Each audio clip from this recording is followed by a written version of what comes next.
Assalamualaikum warahmatullahi wabarakatuh. Salam sejahtera, sama Om Swastiastu, nama budaya dan salam kebajikan.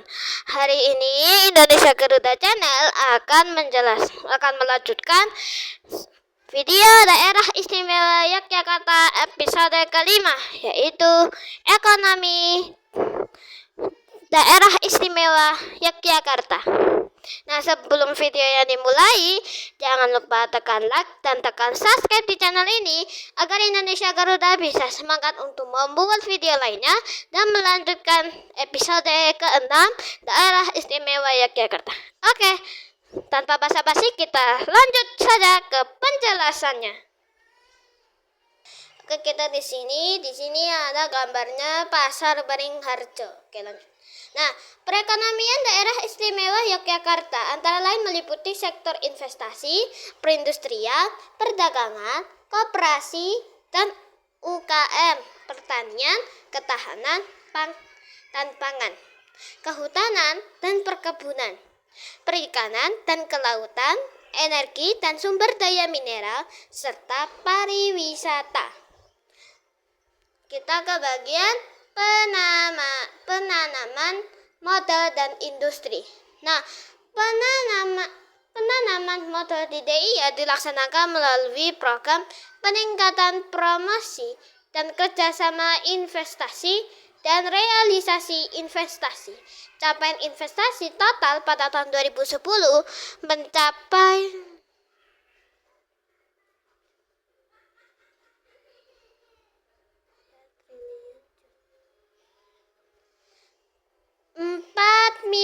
4.580.972. Itu bacanya gimana ya?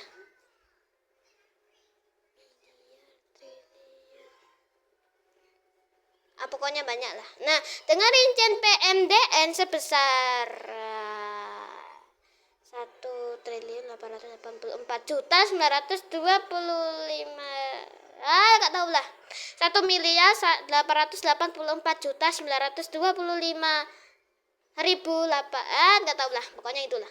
Dan PMA sebesar, gak tau pokoknya. Baca sendiri ya ini angka-angka ini ya. Nah, unit usaha di DIY pada tahun 2010 ada sekitar 78.122 unit dengan penyerapan tenaga kerja sebesar 292.625 orang dan nilai investasi sebesar 878.063.496.000 kayaknya gitu rupiah.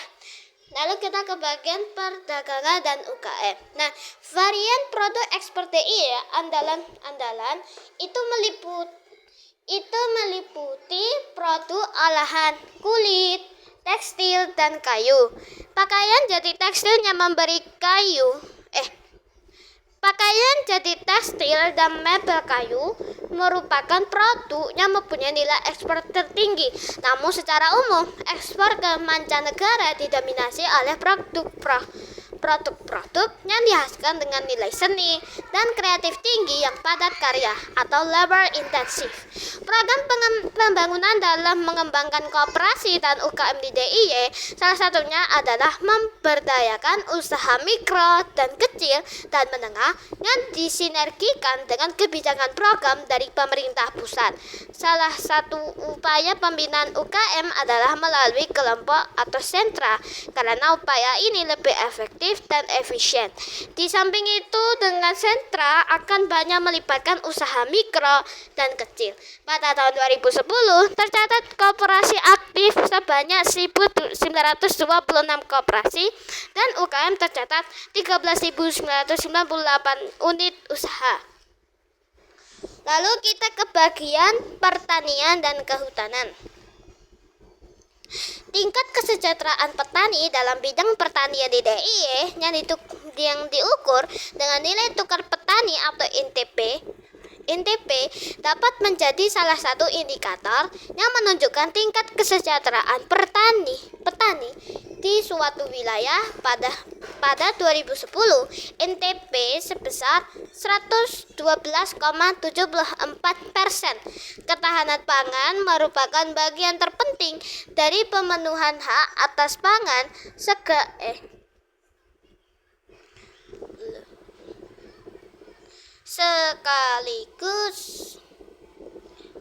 sekaligus merupakan salah satu pilar utama hak asasi manusia.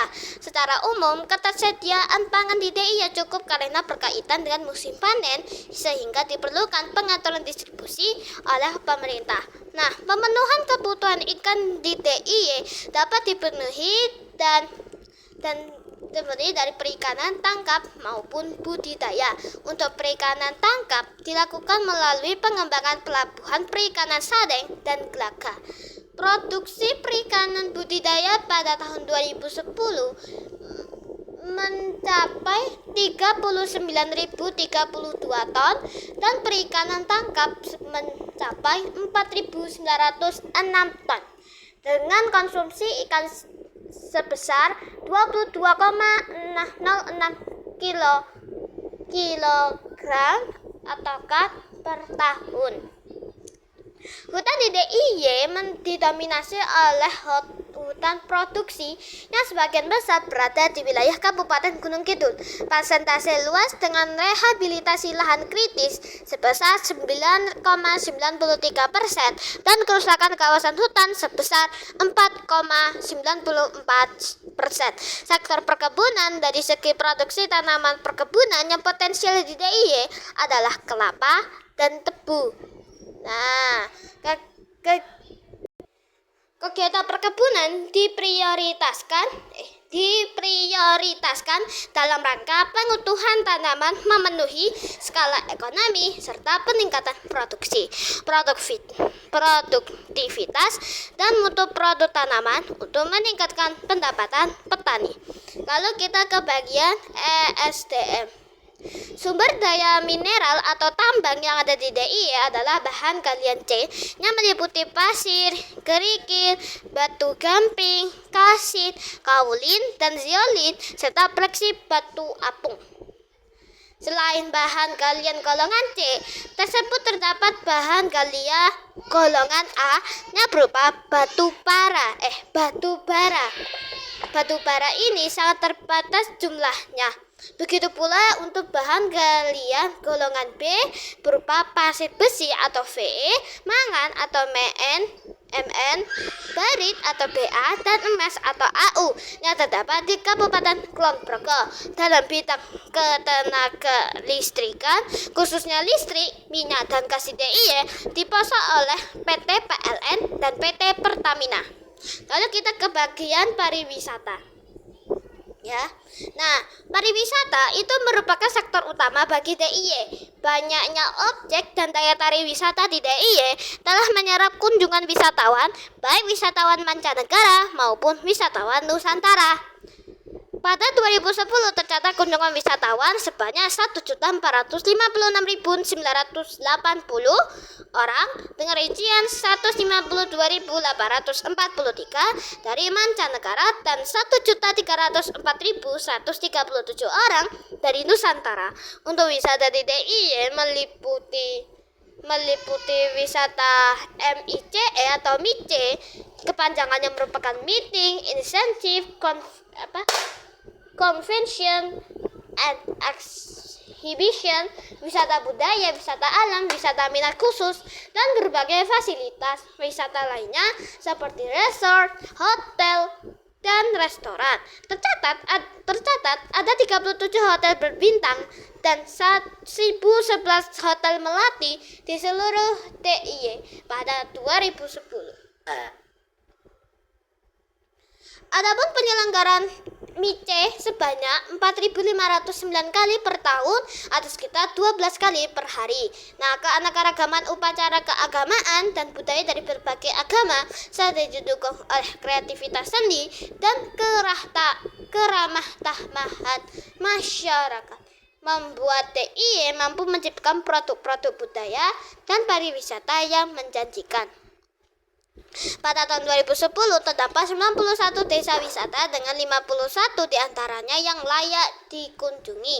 3 desa wisata di Kabupaten Sleman hancur terkena erupsi Gunung Merapi, sedang 14 lainnya rusak ringan. Menurut Kepala Dinas Pariwisata Yogyakarta, pada September 2014, angka kunjungan mencapai 2,4 juta wisatawan domestik dan 1,8 juta wisatawan mancanegara. Secara geografis ya, DIY juga diuntungkan oleh jarak antara lokasi objek wisata yang terjangkau dan mudah ditempuh. Sektor pariwisata sangat signifikan menjadi motor kegiatan perekonomian DIY yang secara umum bertumpu pada 3 sektor andalan, yaitu jasa-jasa, perdagangan, hotel dan restoran, serta pertanian. Dalam hal ini, pariwisata memberi efek penggata atau multiplier effect yang nyata bagi sektor perdagangan disebabkan meningkatnya kunjungan wisatawan. Selain itu, penyerapan tenaga kerja dan sumbangan terhadap perekonomian daerahnya sangat signifikan.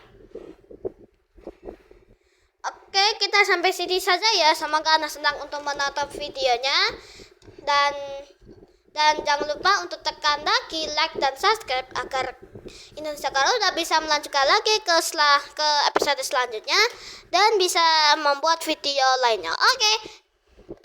Oke, sampai jumpa. Wassalamualaikum warahmatullahi wabarakatuh. Salam sejahtera semua.